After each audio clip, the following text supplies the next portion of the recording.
back to Camp Honor Podcast. Your host here, Matt. And Nick. And it's exciting this is our episode 3. Number Third 3. one. Man, it's exciting, and we hope that you're as excited as we are to get behind the scene a little bit more than just, some of the hunting videos and content that we put out there. And by the way, great job. Thank you. Content's awesome. But we're hoping that, we can now dive into it a little bit deeper in some of these hunts. So today's a special one. Yeah. So today we're going to be talking about our second hunt, our second Camp Honor hunt, which was last year. So it would have been the 2023-2024 season. So it would have been 2 years ago, actually, 200. Yeah. So it would have been that season. And then it was a late season, a doe / if we would have saw a buck, but it was more of a doe hunt.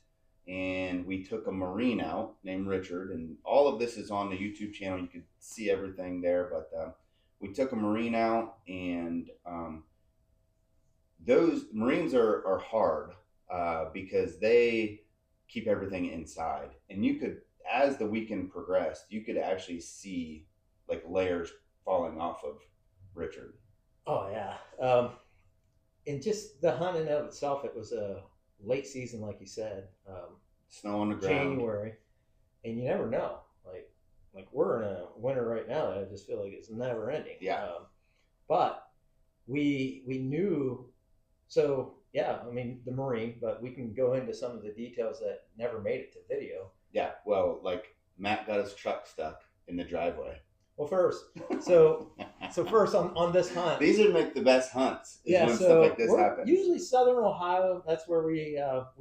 We're blessed that now we're neighbors down there. Yeah, We're property owners together down there, and which has been fantastic because it creates this opportunity to get people to experience the outdoors. Right. And we back up to a lot of public land. Yep. And so anyway. We start to see the forecast for that in my wife. I'm not sure about your wife, but she gets a little bit nervous of like, oh my gosh, what are you going to do if this weather says it's supposed to snow a few inches?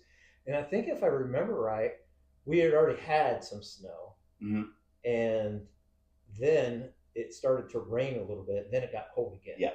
So there were some layers here of snow, a little bit of ice, and at my property. We have a driveway that's pretty steep the first probably, what do you think, first 75 to 100 feet? Yeah, at least. And got to swing a truck and trailer like into the gate. Into the driveway. So, and it's a gate that's, I think, 9 feet. So, and it was getting dark, if I remember. It was not dark yeah, by the time we got there. So there was 4 of us. And so... We think the roads aren't bad, not going to be a big deal, but when we got there, the primary road, even where our properties are, it's not a pavement road. It's basically a gravel road. It is a gravel road. Yeah. So, and then my driveway is gravel that's not maintained. So we get there, and again we're loaded down. I mean, we got a trailer, we got gear for 4 days worth of stuff for 4 guys. And so. In my mind, and I just got a newer truck because my old truck was more of a manly truck. Bigger tires. My truck now is more of an old man truck. It's like it's 4-wheel drive, but it's not aggressive tires or no. It's more of a street truck that's got street 4-wheel capability. So anyway, we're like, all right, you guys. We tried first. I know, but we're all in a truck, or some people get out? One of us got out to open the gate, okay. And then the rest tried.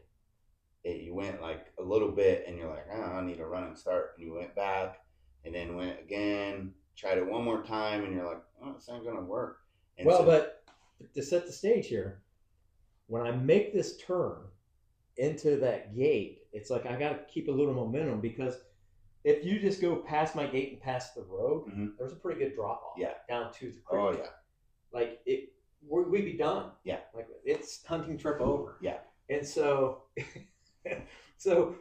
we make that initial run, and it's like I knew but I got everything straight, Yeah. made it through the gate, I believe, with the trailer, Mhm.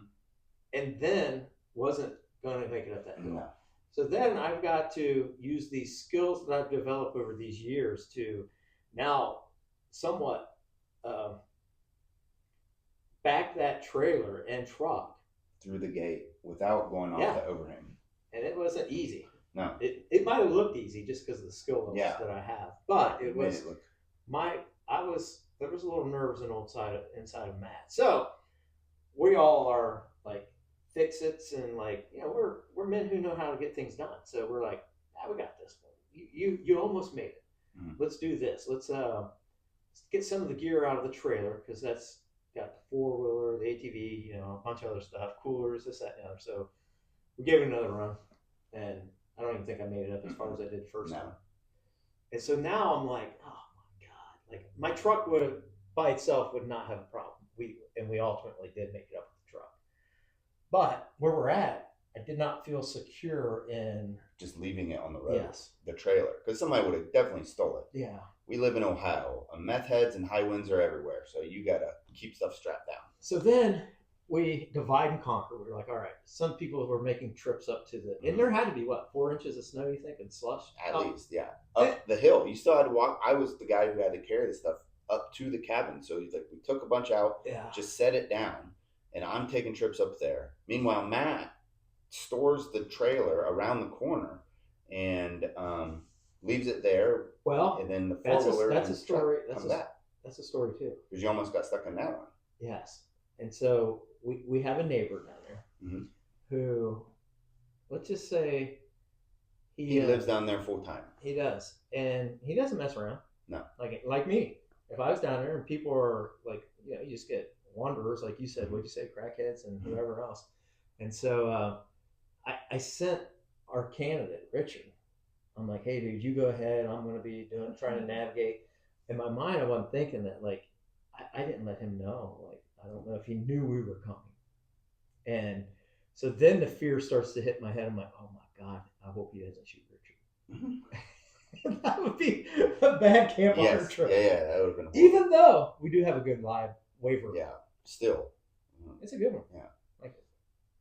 But he did not get shot. And we were able to then get everything that we needed out of the trailer, get back and proceed with the trip. But this is the stuff that never makes a video. No. And everybody knows that when they do certain things in hunting, I mean, things happen. But you get, like, I would say the YouTube version where none of that's on there. Yeah. And so a lot of what you don't see on camera is us just diving into our mission, which would be to talk to the candidate, the veteran, the first responder, and kind of figuring out where they are mentally, where they are physically, emotionally, relationship-wise with their family, and then kind of not giving them advice, but kind of telling them what we have done and what has worked for us, and then they can divide and be like, oh, that is exactly what I need to hear. Then after that is the hunting part. Most of it is in cabin or in like a one-on-one time type scenario. And I'm learning about Camp Honor, and I'm sure you are as well. And I don't know that we've talked about it a whole lot, but as we have been moving forward, I think there are many individuals who, even though we got a great website, we got videos out there to explain our mission. Yeah. I think people are taken aback a little bit when they find out, wait, you're like, what are you doing? You told me that you had that. Yeah, just recently to an individual that we're getting ready to take on another Camp Honor. We might get into at the end of this, tease you into one of our next missions. And this individual is like, because I mentioned that, hey, we're going to confiscate your cell phone. And this individual's like, what do you mean?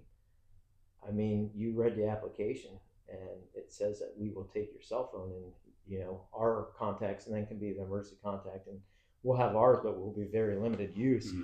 And the individual's like, so what's the mission? Like, what are we doing this for? And it's like, you are the mission. Mm-hmm. You. And so I think that's, as we keep going and more and more people are starting to learn about us. Mhm. But I think for the most part, a lot of people think that we're just given these outdoor experiences, Yeah. and not the intensive side of what we're trying to do is meet these people where they're at, but to bridge them to where we feel that they could be. That's a good way. That makes sense. Yes. And so this one, Richard was a prime candidate. We're learning along the way. We know what our goals are. We know, like, there's the hunting aspect, but we also have the aspect of we want to know where they're at in their relationship with God, where they're at in relationship with their family, i.e., most of these individuals are married, and then where they're at in their uh, mental state as far as what service they have done, whether it's through their country or local, as a first responder. Where are they at with that? And then that tools of resiliency. Yeah. And then it's hunting. So like that's like the smallest part. The hunting is because literally you can only hunt when the sun's up, deer and turkey. But so even that was it followed the first getting there and the truck getting stuck because we went out, didn't see anything with you and him in the stand. Didn't see anything. Like there was no evidence that anything was coming. And I went out with him and he just didn't, something seemed off about his bow. He didn't seem very comfortable with it or anything, so I told him to shoot it. I went with him somewhere else too. Like we weren't seeing anything at your cabin, and so like let's go over here to this property. And so he shot this crossbow and it broke. And now we're like 2 miles from the cabin where there's an extra crossbow. And so I was like, oh man, well the guy that lives there, we asked him if he had an extra crossbow, and he said, yeah, I got an extra one right here. So he let us borrow his crossbow. I made Richard shoot it. He was right on, and I was like, all right. And so we literally went up this old tree stand that was like covered in a pine tree, and so you're like surrounded by limbs and everything. And the guy Jeff, he was like, yeah, they come out at this time. And we were looking this way, and we were expecting them to be there at that time. So we're talking. We're just sitting up there, which sometimes you can get away with that. I'm not much of a talker in a deer stand, but when you're not seeing anything and it's white as snow out there, like snow everywhere, like you can see them a mile away. And so I was like, God, we can talk. So we're talking, blah, blah, blah, blah. And then all of a sudden, they're coming from behind us, underneath us. And it was really, really cool to be with Richard in the stand, because you could visibly see something. When somebody sees their first deer or they're getting ready to shoot a deer and it's their first animal they've ever killed, they start to tense. You could see it. It's a nervous buck fever, but it doesn't always have to be a buck. Oh. So we see a big doe, and she's 20 yards away. And she's walking, and I tell Richard, take the shot. He's got a scope on this crossbow. Go ahead and take the shot. And I mute this part in the video, but there's that 30 seconds that is muted. You can kind of fill in the blanks there of what I was saying, but I was saying, go ahead, take the shot. You got a shot. And this deer would move direction, so now it's not broadside anymore. And then it went broadside again. I was like, take the shot. And he was hesitating. He shot, perfect shot right through the heart. This deer, of course, went down a draw, and with the snow, super easy to find a deer. Blood trail right there, and then afterwards, he told you what was making him hesitate. Yeah, he was. I believe it was when we were going back one of those days to get the trailer, because I think the weather had broke and it got a little warm, and a lot of the snow had melted, so we were fine. So we were going back to get the trailer, and like you said, it's a good 5-10 minute drive. And he was saying, hey, the reason I had that experience, he says, it was heavy because it was, as he's getting ready to shoot and pull that trigger on a live creature, it took him back to, I believe, I think it was Afghanistan, where it was his first KIA, first individual he took in the line of combat. And so he talked about the moment, like where he was at when that happened. He was sitting on an Overwatch, and they're like, "Dude, take the shot." And so it was kind of the same type of scenario of somebody saying, "Hey, dude, you got this. Take it.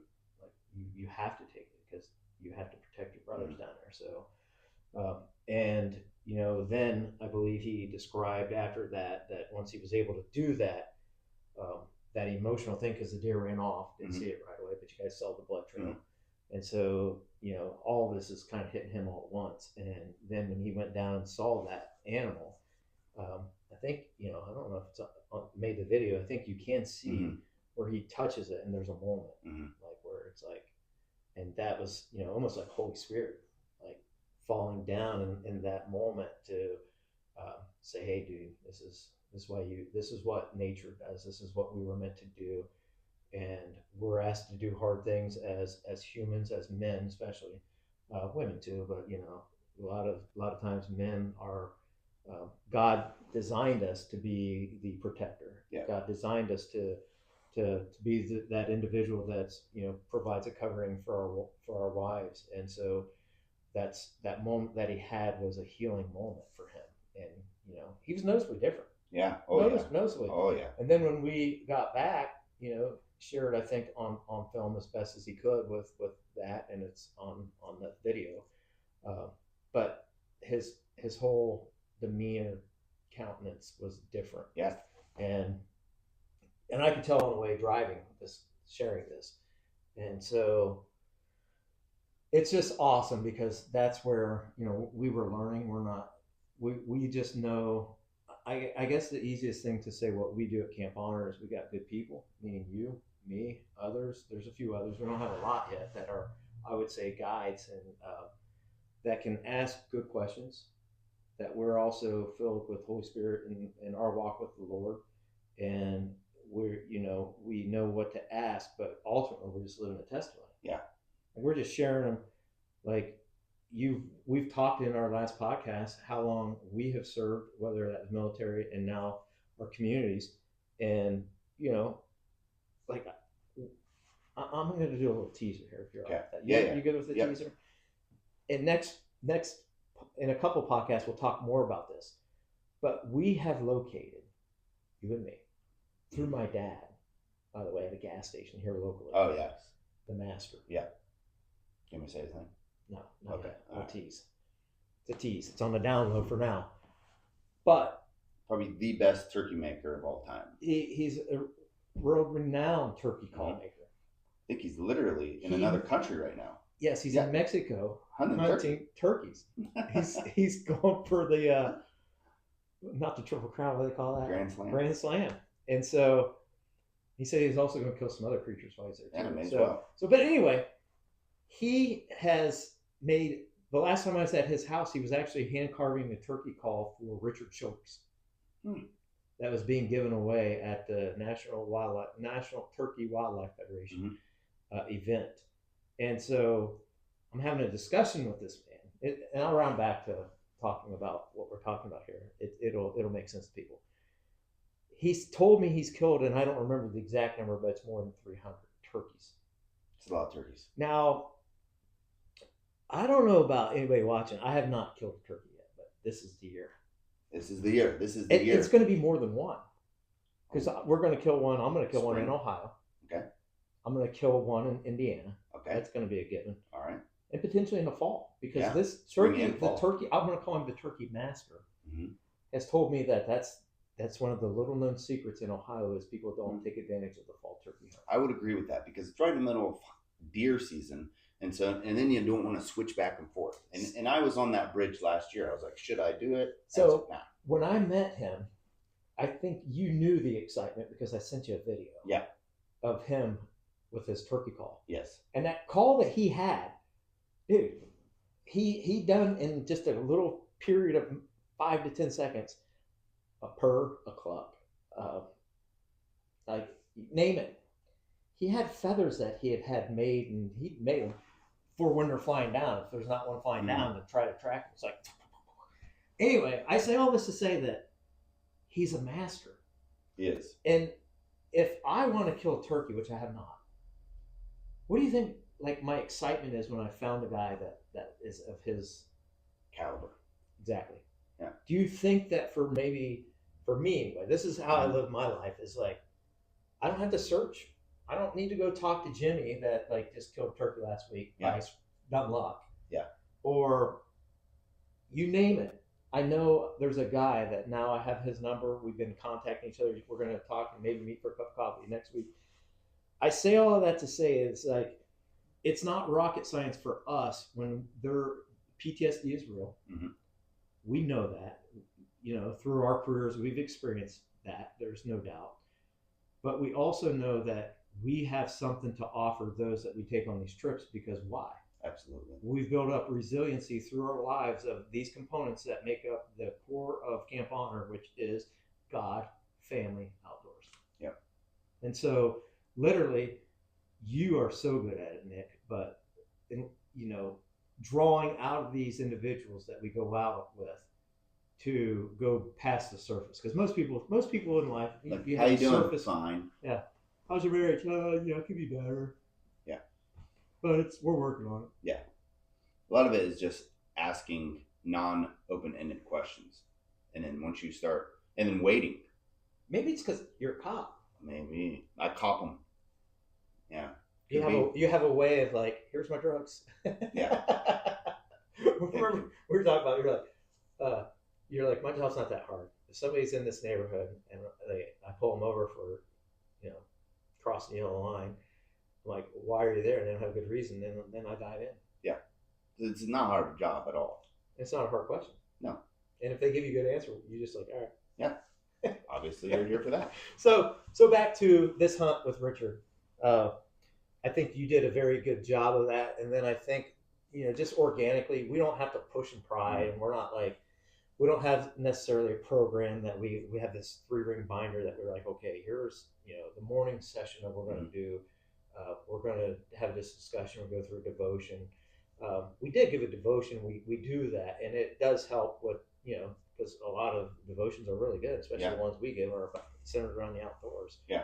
But we don't have a program. No. It's more organic on how we help these individuals, but more so of asking good questions and just trying to share with them without being this arrogant, which we're not, but we also want to let them know that we have a good testimony. Mm-hmm. We're a good example. Like Bob, I said his name. We won't say his last name. We won't. Turkey master. Mm-hmm. Doesn't have to brag. I just want him to teach me. And his resume, he doesn't have to tell me anything. And the funny thing is, I started following him a good 2 years before you even met him.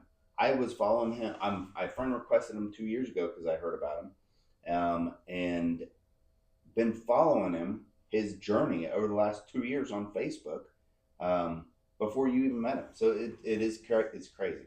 And so, if these individuals that we get, most of our candidates are referrals, and we like that. We'll have opportunities for people to apply that aren't necessarily referrals, but a lot of our deep dives will be mostly referral based because the people that are referring know our lives, know what we've built up, the resiliency that we still serve our community, we still serve in our church, we serve in our home. So, and they see that those individuals that they're referring us to, like Richard, that man, they're this close. Mm-hmm. Like they're solid. They're so solid in so many areas, but there's this man. If they could just clean up this one little area, and we think that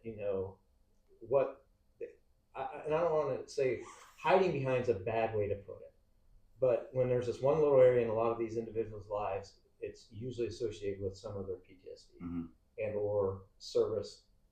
They've put their job first, or I would say that you could say the PTSD is what's holding them and giving this name to something that they can, and again, I don't want to say hide behind, but that is preventing them from really experiencing what we have been able to in our lives. Yeah. Yeah. And it was a good, full circle. So we get the doe. We had a moment with it, and we had to drag it way up this hill, which also, goes into the hard work aspect of harvesting deer, and then we ate the deer heart and the tenderloins on in a cast iron pan with some butter, coffee grounds, salt and pepper, and that was it. And it was delicious. Oh my gosh, it was so good. I think we talk about that on the Yeah, video on one of the other podcasts. The cast iron skillet with butter, mm-hmm. bacon grease, and it was great. Coffee. It was awesome. So that remembering that whole hunt kind of brings up the question, like, your first and my first deer kill. Do you remember your first? Yeah, I'll go into mine. I don't really necessarily remember my first, because probably the first I would have been with my father, and like I don't really recall like, oh, you just killed your first deer, because then it would be like, oh, you killed your first deer and you got to field dress it, and you got to do all this, because I was field dressing my dad's deer when I was like 11, because he'd kill him. He's like, you're here, and I don't do well with blood, and he'd walk me through on what to do, and I didn't have a problem doing it. So I think I would have been about 14, 15 before I had a driver's license. And I was set on my own at that period, again, 14, 15. And again, we were in Muskegon County, where you were as well. Like, is that where you first started? Zanesville. Yeah, Zanesville area. And so, and I don't know, probably 150 acres, if I had to guess, that was backed up to other properties. And some of the properties we had permission, some of the ones we did not. And so I remember, like, I probably should have just stayed with my dad all those years, because my dad is a deer magnet, man. He really is. Yeah, it's like he's my grandpa too. Like, there's like a mantle that they have on being blessed with opportunities. They passed it down to us, and so we receive it. I've had opportunities. I need to have more killing this year. And so I remember everybody else had like said, hey, we're going back, and it was like the first night, because we would always go for at least 2 days hunting, because of the weather pattern was setting in. It was going to be windy and rainy. And so, but I don't mind that. I'd rather be in the woods, and it's like at least till dark. And so I remember I was down at this creek, and I was just wandering around walking, and like not really expecting a lot, just like, hey, I'm just gonna be the last one there at camp. And part of it too made me want my dad to like be a little nervous, like this kind of a little nasty side of myself. And so anyway, before I saw this big hill that I had to walk up to get back to camp, I'm like, all right, I've been walking. I'm just gonna sit on this rock just for a minute, or a log, whatever it was. And all of a sudden, dude, I locked eyes. This deer walking down, I thought it was a doe. It ended up being a button buck. And I'm sitting there, and I got a 12 gauge slugs, and I'm like this, and this deer walks right on down, and all of a sudden it was walking down the hill, locked eyes with me, and I couldn't have been more than 30 yards away, and I'm just like looking at it, and it's looking at me, and it's straight on. So I'm just like, all right, not sure what to do here. And so I'm like, I don't think I should be shooting like as it's looking at me. So I'm just sitting here with the gun, and all of a sudden it just literally just like kind of just turned, and it's like broadside, and it's like almost like, I'm not kidding. My mind tells me in that moment, it's like, shoot me. Like, so I'm like,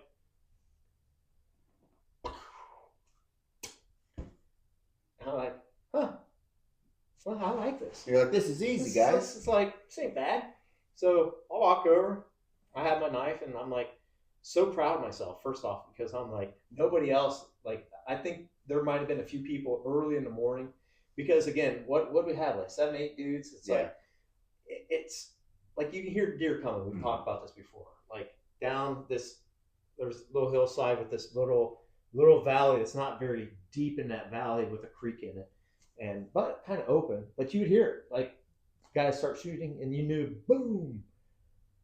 You're like, they killed it.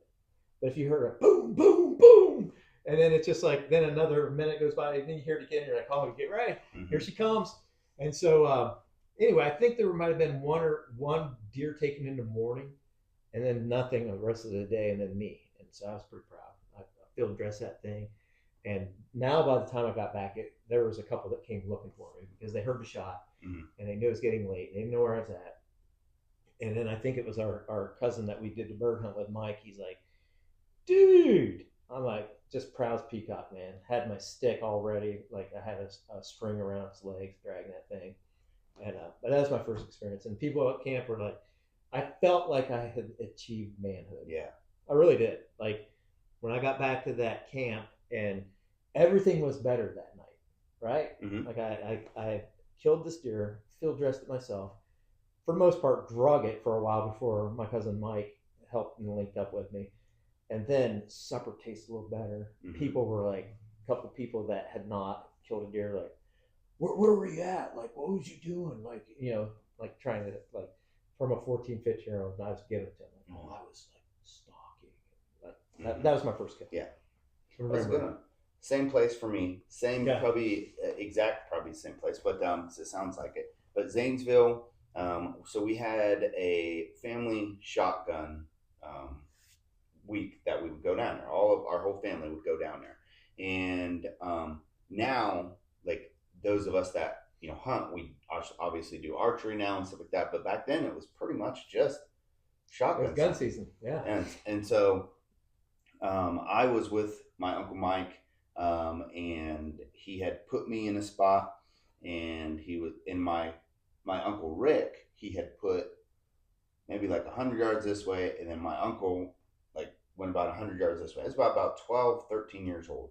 And he's like, just sit here behind, it was like a deadfall, and then there was something for me to sit on so I could look right over this deadfall.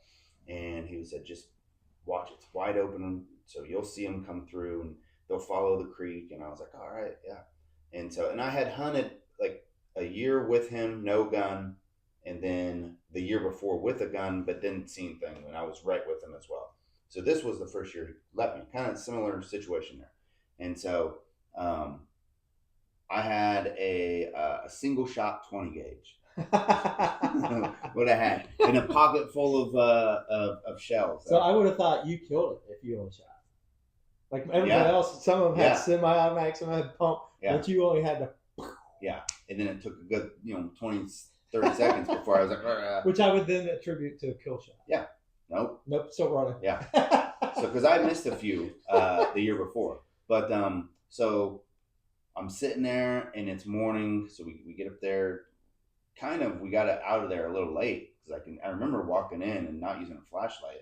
It was like light enough to see, and then he left, and then maybe like an hour later, a doe just walks out, like probably a yearling doe, walked right out in front of me, and it was, you could hear it coming, like step, because they're like probably running the whole morning, and then just stopped right in front of me like 20 yards, and I was like, okay, put that bead right on her and pulled the trigger, and then it took off running, and then I was like, oh man, I missed again, and then my uncle came down, he's like, all right, let's go see, and then he came down, and as soon as he came down, it's right, standing right there against the tree. And I was like, oh. And so I shot it again, and then it took off running again. We went to the tree. We went to the tree, and the tree was just covered in blood. I had shot, it was leaning against the tree because it was dying out. And then when I shot it again, like, it was like bounced off that tree, and then basically found it 20 yards from the tree. But it was the same thing. Like when we got to the hotel later, and everybody's playing cards, and like your dad was like, big deer slayer over there, big deer slayer. But it changes you. Which full circle now, that hunt, not specifically the hunt itself, but that weekend, the Camp Honor mission changed Richard. Yeah. So. Yeah. So. It's just odd how, like, God's design, and God, we could go a lot of different places. I know this podcast, we're going to wrap it up here in a few minutes, but back to let's just talk about one of our core values of God. And there's so many different people out there that say they're Christian. And I'm not here to bash on Christians. I'm just going to testify to the Christian that I am, and you as well, is serving God. we've had. We don't have to get into it today. Maybe one podcast we will. When did we realize God was real? Mm. Like without a shadow of a doubt. When did you know? Because my grandpa, your great grandfather, he, was a minister, and he was one who told me, he's like, hey, you eventually have to know that God is real for yourself.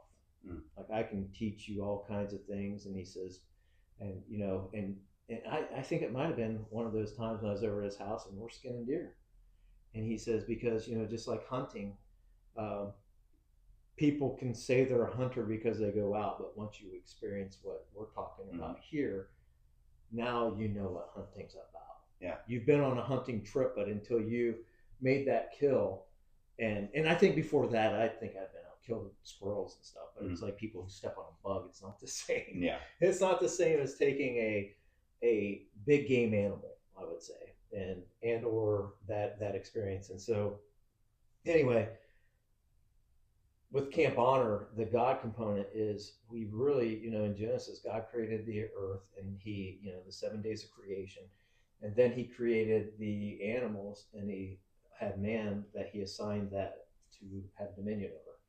And after the fall in the garden, now it wasn't designed originally, but God has always got God doesn't have backup plans. He just has continuation of his plans. He's like, what, you want to be an idiot? Okay, here. Mm-hmm. What, you want to build a Tower of Babel? Okay, here. But for us, it isn't a punishment in as much as it's just where we're at with what God has designed in this part of the outdoors, and the where our food comes from is our responsibility, and there is something spiritual about it. Yeah. And I would say, well, people would say, well, not every man needs to hunt. Well, I might think that there's a pretty good argument against that. Yeah, I agree. I can never imagine not hunting, personally, and I really, I have like one person that I associate with that is a non-hunter, but pretty much everybody I associate with is hunters. I know, as we are recording this podcast today, we just recently went to war with Iraq. Mm-hmm. Or Iran. So that said, this past week at work, I heard a couple of our younger individuals worry about if they're going to get drafted. And there's a part of me that's like, I want to preface this because I don't think everybody has to be in the military. I think you have 2 children. Mm-hmm.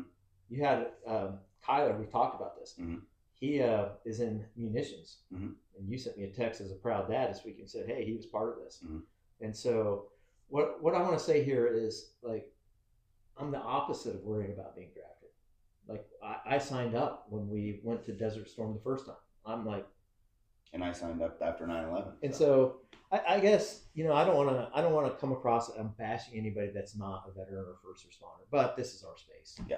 And so I would just say that in our space, I don't claim to be an expert in a lot of other areas, but I will say that when it comes to God and what He's designed a man for is the man that I am, that I think He created me to be, and I would think that you agree with where you're at in your life, and so therefore, like. We're not for everybody. I'm not for everybody. Like to mentor and or to pour into. Yeah. But if there are people out there like these first responders and veterans who that hadn't had these tools, especially the hunting side of it or the outdoor side of it, and they're a first responder and a veteran that has had PTSD, we're exactly what they need. Yeah. Yeah, I agree. And did you want to go into the mental? Yeah, we got a few minutes here, so.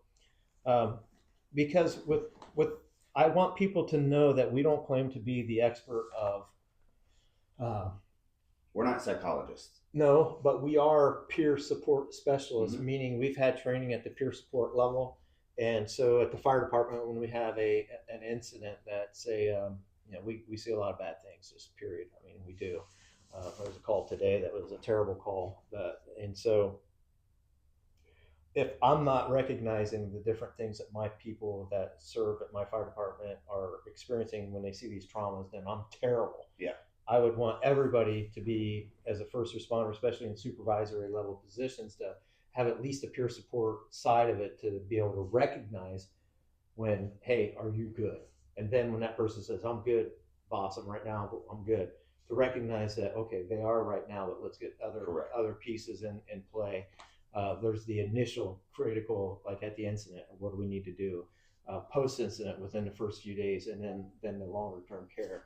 And so that's what, in this space that we're in, we can't just say, oh, we'll just teach, we'll have Richard go on his hunt and he'll have this amazing experience where God really, the hand of God is on it, as well as the nature that God has given us to be a part of. But we have partnered with a couple of different organizations and psychologists who are also believers, which is a big part of what we feel, because there are so many different treatments out there and people who are doing treatments that might not line up with. I'm not saying they're wrong, but I'm just, it doesn't line up where we're at in our space where God is going to be first. Yeah. So if we can line up, and there's a lot of people in our space that are the experts who are also believers, and not just believers, but that stand on their faith very strong. So we hooked up with one psychologist. I don't really want to mention the name of that.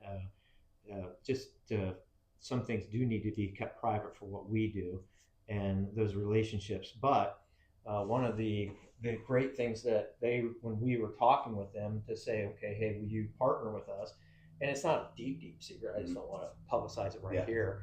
If people want a one-on-one with us, we gladly. And so we already have, I don't know if you know this, at least one, if not two of the people that have been a part of what we've done have went further into treatment.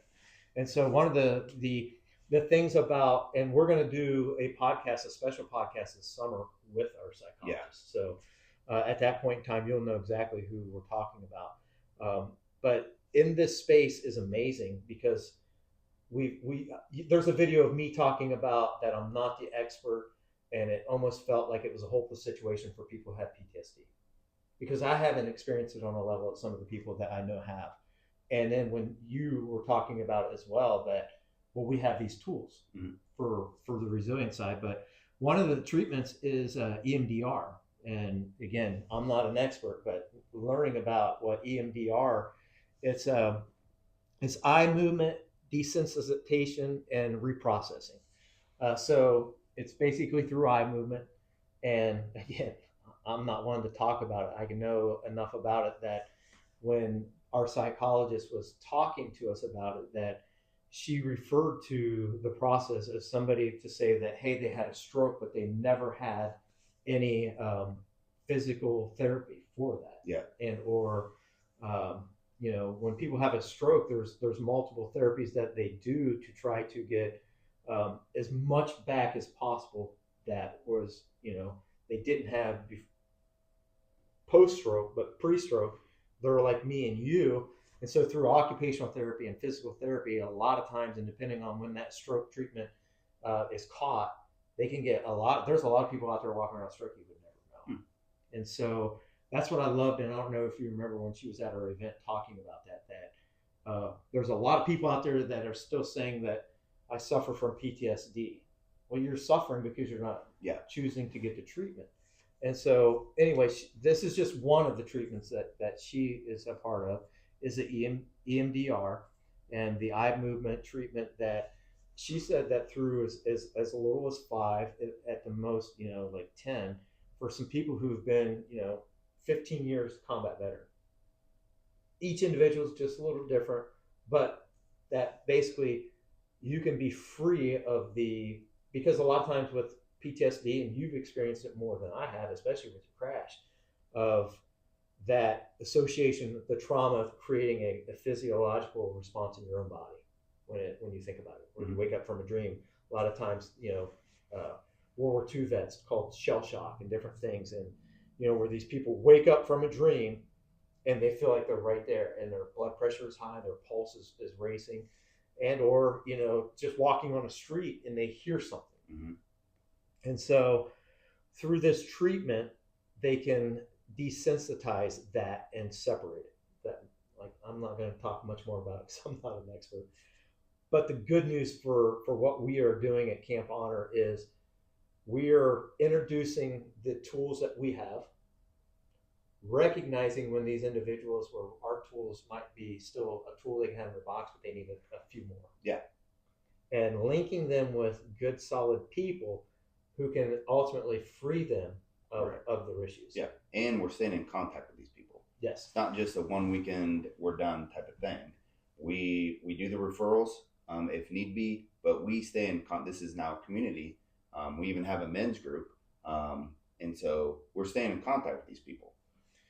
And I guess as we wrap up, the goal would be for somebody who has had a stroke, the ones at least I've known, because there's been some people, in our church and whatnot, they don't want to continue to be referred to as that person that had a stroke. Correct. Like, yeah, I had a stroke, but I'm able to do this at this point. Where it's almost a stigma that's given to PTSD, and it's almost like, I don't want to bash the VA or bash other organizations, that it's almost this title and this name that is given to you that's a permanent marker. Yeah. Would you agree? Oh yeah. Like even when I call the VA, the Dayton VA, like the first 4 prompts are about like, are you experiencing a PTSD event right now? Like, do you want to talk to somebody about PTSD? But like, no, I'm just trying to get into the dentist. And I think part of that too is the classification of disability, which I think our vets should be taken care of for life. I agree with that. I really do. And like, we got no problem giving these millions and billions to all these other countries for the wackiest things. We don't have to go into the USAID and all this. You can look that stuff up on your own. But yet some people have a hard time with our vets who get a disability claim, and then they're still able to work because they're like, well, they shouldn't be able to, if they can work, they shouldn't get their disability. I 100% disagree, because you don't know what these people have done to protect us. Like I saw today, that's like, I don't think our world knew how close Iran was to nuclear weapons, and when they got them, they were going to use them. Mm-hmm. Oh yeah, no doubt. As soon as I'll pay $1 more for gas to know that I've just prevented, life-altering life changes in America. Yeah, and not just for the United States, for the world. Yeah, Israel primarily. Yeah, and then we wouldn't be too far off. But my point of that is, like, I wish they would start to change the way they designate and say different things, like, oh, you were a vet who had PTSD. Mm-hmm. You still get the benefits from our country, but you no longer suffer from it. Versus, a lot of these people want, and I think our vets that we've experienced, some of these people feel that, and we got to get that off of. Got to wash it off. Yeah. Like, I don't give a rip if you're getting $10,000 a month. I don't care. You deserve it. Like, what we've put you in, just you to be there, you deserve it. Like, good Lord, look at our sports athletes, these pro athletes. Like, some people have, like, I'm going to get on a bandwagon here just for a minute. Some of our people get mad about our vets. We had a guy that lost his thumb in a Navy accident, and he was getting a disability working in the fire department, and there's people upset about that. I'm like, I'm not upset at all. Like, he served our country. Mm-hmm. There was a day, you don't know, I'm going to just go baseball here for a second, but it's called Bobby Bonilla Day. The New York Mets, every year on a certain day, and it's coming up here in a few weeks, where they got to cut a check to that dude for $1 million for the rest of his life. And he hadn't played baseball in probably 25 years. Mm-hmm. But they're cutting him a check because that was his contract. Mm. These coaches, when they get fired from these college jobs, guess what happens? They get paid out. They get paid. Yeah. They're not coaching in these places anymore, but nobody has a problem with that. Yeah. But our vets get some of these benefits, and some people it gets weird. So anyway, my bandwagon's done. I would say that put yourself in any of these people's shoes, and it's like, I have no problem. I've been in those shoes. I got no problem with our vets getting paid what they get paid, no matter the disability, no matter what they can do along with that disability. I have no problem. I got no problem. Because they volunteer. Yes. And I have no problem saying that everybody should serve. So me and my wife are both veterans. I met my wife while she was in the military. My wife, before she joined the military, was a cheerleader and was in the Miss New York pageant and still joined the active duty Air Force. Well, there's people looking right now. let's just find this Yeah, out. do it. And then both of my children, my daughter is currently activated. She's serving right now. My son, like I said, 8, 9, he's joined as soon as he graduated high school, 18 years old. So I am saying you should serve. And there is a job for everybody. There doesn't have to be you don't have to be the guy who wants to go kill everybody. There is literally a job for it. There's clerical work. There's people play sports for the military. So like you do jujitsu, great. They play in a band. Do jujitsu in the military. They got a jazz band. They got all kinds of little So, things. They got something for everybody. They got something for everybody. So we'll end on that. Like we just want people to know here that we're more than a hunting and an outdoor experience. Correct. Hunting or fishing. We actively engage in trying to better these people, like steward what God has given us. Mm-hmm. Somebody's recommending these people to us, and we treat that as a gift. And we're going to steward that and not hide our talents from that. We're going to take that talent and invest in it. And so, and we've also partnered with amazing people that are far more experienced in the expert side of PTSD, because we want that gone. We don't want people to have a crutch. We don't want people, and you can get paid for it, but you don't have to live with it. Like there's treatment that can free you from it. And if you need help finding it, contact Camp So, Honor. CampHonor.org. Camp Honor on YouTube, Facebook and Instagram. So find us. So a little dive into the winter hunt. So hope you liked it. We'll see you on the next episode coming up soon. Yep. Thanks.